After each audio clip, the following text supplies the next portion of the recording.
High school class 10। आज हम स्तिज के पद्य खंड में आत्मकथ्य कविता को पढ़ेंगे, जिसके कवि जयशंकर प्रसाद जी हैं, जिन्होंने अपने बारे में इस कविता में उन्होंने लिखा है।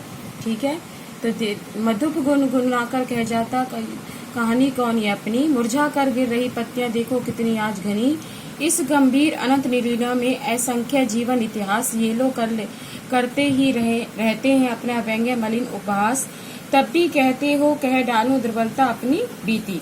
ठीक है, मधुप माने होता है भवरा, घनी माने होती है अत्यधिक। ठीक है, और अनंत नीलिमा माना होता है अंतहीन, जो कि जिसका कोई न हो। ठीक है, असंख्य माने बहुत ज्यादा, जिसकी कोई गिनना नहीं होती। ठीक है, मलिन माने होता है मैला, उपहास माने होता है मजाक, और दुर्बलता माने होती है कमजोरी, वीति माने होती है यानी कि व्यतीत हुआ। ठीक है, और गागर माने गागर खाली वाले में होता है जो घड़ा जो होता है, खाली घड़ा। ठीक है, जिसका कोई भाव नहीं होता। तो देखिए, मधुप गुनगुनाकर कह जाता कौन कहानी है। कभी कहता है कि मेरे जीवन रूपी उपवन में, ठीक है, यानी कि बगीचे में मेरा उसका मन जो है भंवरे की समान गुंजार करता रहता है, भंवरे की तरह घूमता रहता है। उसकी कहानी में मुरझा कर रह करती, यानी कि उसकी कहानी में कुछ सुख मिलता है या दुख, ये वह नहीं जानता। पर इतना अवश्य है, मुरझा कर रही पत्तियां देखो इतनी आज, पर इतना है कि आज उसके अपने जो उपवन है उसमें पत्तियां जो हैं वो कैसी हैं, पत्तियां जो है मुरझाकर झड़ रही हैं। ठीक है, इस गंभीर अनंत नीलिमा में असंख्य जीवन इतिहास है। कवि का जो स्वर जो निराशा के भावों से भरा हुआ है, उसका दुख जो है पीड़ा रूपी पत्तियां उसको दिखाई दे रही हैं। उसको न जाने कितनी जो इच्छाएं हैं वो मन में घुटकर रह गई हैं। यह लोग करते हैं, ठीक है, यह लोग करते ही रहते हैं अपना व्यंग्य मलिन उपहास। तो इसमें कवि कहता है कि उसकी न जाने कितनी इच्छाएं पूरी हुई या मुरझाकर मिट गई। जीवन के जो अंतहीन गंभीर विस्तार हैं, असंख्य जो इतिहास रचे गए थे, वह बीती निराशा से भरी उसकी कविता में अब भी हैं। ठीक है, तो जो लोग हैं उसका उपहास उड़ाती थी, कवि चाहकर भी कुछ नहीं कर सकता। वह अपने जीवन की विविधताओं को भी क्या कर रहा है, मिटा रहा है। वह दुख भरे स्वर में उसकी पीड़ा भरी जिंदगी के बारे में जानने की इच्छा रखने वालों से पूछता है कि उसकी पीड़ा रुस्ता को देखकर भी वह क्या कहते हैं। समझ में आया? तुम सुनकर सुख पाओगे, दुख देखोगे गागर मेरी। तो कवि कहता है कि तुम मेरी जो दुख भरी कहानी को फिर से मैं सुनाऊं या दोहराऊं, उस पीड़ा को देखकर ही नहीं समझ सकती कि तुम मेरी जो जीवन रूपी जो खाली सागर है उसको देखकर सुख प्राप्त होगा या तुम्हें दुख प्राप्त होगा। ठीक है, आगे देखिए, किंतु कहीं ऐसा न हो कि तुम खाली करने वाले अपने को समझो, मेरा रस ले ले अपने भरने वाले, यह विडम्बना है।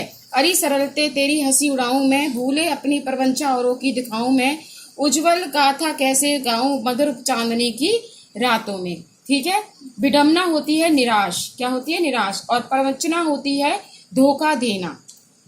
तो किंतु ऐसा न हो कि तुम खाली करने वाले अपने ही समझो और मेरा रस बिजन भर लो। तो कवि कहता है कि उसकी जो कथा को सुनकर जो लोग हैं ये समझने लगे कि उसकी जीवन रूपी जो गागर है वो खाली करने वाले हैं, वह अपने आप को भी समझे और पहचाने, वह उसके भावों को, रस रूपी को, अपने भाव को भरने वाले हैं। ठीक है, अपने को समझे और अपने रस को भरने वाले। यह विडम्बना अरे सरलते तेरी हंसी उड़ाऊं मैं।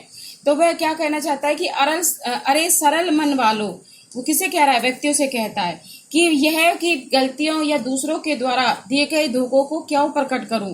उस आत्मकथा के बारे में औरों की चांदनी जातों की जो मीठी स्मृतियां हैं, यानी कि उसके मन में है, वह उज्जवल गाथाओं को वह कैसे गाए, अरे खिलखिलाकर हंसते होने वाली उन बातों की। तो वो क्या कहता है कि वह अपनी मधुर स्मृतियां यानी कि यादों को साझेदारी नहीं देना चाहता। जब भी वह अपनों के साथ खिलखिलाकर हंसाए तो मीठी बातें में डूबा रहता है, तो हृदय जो है इसका प्रसन्नता से खुश रहता है। मिला कहाँ वह सुख दुख सपन में, जिसका सपना देखकर जाग गया, आलिंगन में आ जाते जाते मुस्कुराया जो भाग गया, जिसके अरुण कोपलों की मतवाली सुंदर छाया, अनुरागरी उषा देती निज सुहाग मधुमाया, उसकी स्मृति पाथे बनी थके पतित की पंथा, सीवन को उधेड़ देखोगे मेरी कोई कंथा। ठीक है, मेरी कोई कंथा। तो कवि क्या कहता है कि कवि कहता है भाई पहले इसके वो देखो, कवि कहता है कि जैसे स्वप्न माध्य होता है सपना, क्या होता है, सपना, और मुस्कुराए माने मुस्कुराकर, और अरुण कोपले होती हैं लाल जो गालों वाली होती है, मतवाली होती है यानी कि मस्त भरी, और अनूर आगे ऊषा होती है प्रेम भरी। निज माने अपना, और स्मृति पाद्य, स्मृति पाद्य माने होता है स्मृति रूपी जो सहारा होता है, और पथिक माने होता है कोई भी मुसाफिर। तो कवि क्या कहता है कि कवि कहता है कि उसे अपने जीवन में किसी सुख की प्राप्ति नहीं हुई है, ठीक है, सुख की प्राप्ति नहीं हुई है।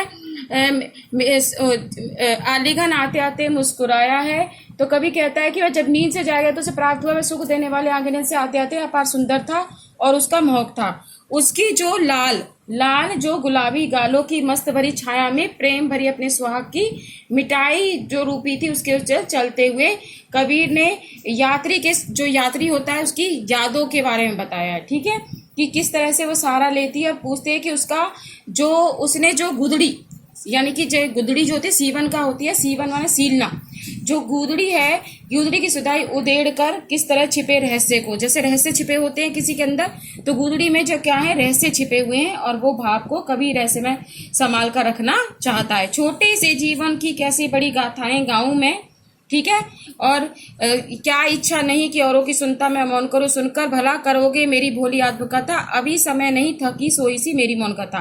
तो क्या है, कथाएं माने होती है कहानियां, मौन माने चुप, आत्मकथा माने होती है अपनी कहानी, और व्यथा माने होती है पीड़ा। तो कवि कहता है कि उसका जो जीवन है वो छोटा सा है और सुखों से रहित है, यानी कि दुख ही दुख है उसके जीवन में। तो उसके संबंधी बड़ी बड़ी कहानियां किस प्रकार किसको सुनाऊं, वह कहानी सुनाने की अपेक्षा क्या करना चाहता है, चुप रहना चाहता है, ठीक है, और वह अपनी कहानियों को कुछ पाना चाहता है। वह पूछता है उन लोगों से कि अपनी कहानी को सुनकर वह क्या करे, सुनकर क्या करे भला करोगे मेरी, वो कहता है कि मेरी कहानी को सुनकर तुम भला क्या करोगे, मेरी आत्मकथा को सुनकर तुम क्या करोगे, क्योंकि उसका जो जीवन है वो सादा और भोली भाली सी है, उसमें कोई विशेष आकर्षण नहीं है, ठीक है, इसलिए वो कभी क्या कहना रहता है कि मौन पीड़ा में अभी थकी सो रही है, और वो उसके मन में जो छुपा हुआ है उसको वो छिपाना चाहता है, ठीक है। ये आपकी आत्मकथा का कविता है। इसके क्वेश्चन आंसर है कि लेखक क्यों लिखने से बचना चाहता है, ये आपको मैं व्हाट्सएप करूंगी, आप सभी इसको लिखेंगे अपनी कॉपियों में और लर्न करेंगे।